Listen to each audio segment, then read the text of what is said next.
মমতা বন্দ্যোপাধ্যায় বহরমপুরে আসছেন এবং সেখান থেকে শামশেরগঞ্জ তার বিভিন্ন প্রোগ্রাম আছে, সেই প্রোগ্রামে যাবে। সেই মোতাবেক পার্টির ইনস্ট্রাকশনে আজকে আমরা আমাদের শহর তৃণমূল যুব কংগ্রেসের যত কর্মী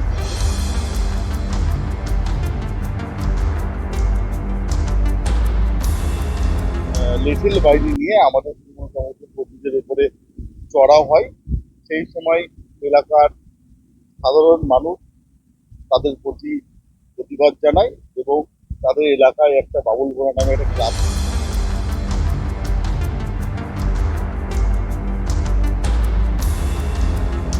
সেই ক্লাবটিতে বিভিন্ন অসামাজিক কাজকর্ম এবং মদ্যপানের সঙ্গে বিভিন্ন সমাজ বিরোধীদের আনাগোনা হতো।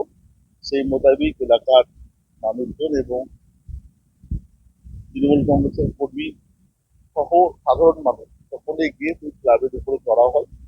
সেই ঘটনা শুনে আমি এলাম। সেই ঘটনায় যারা প্রত্যক্ষ দোষী ছিল তারা আইনত ভাবে শাস্তি পায়।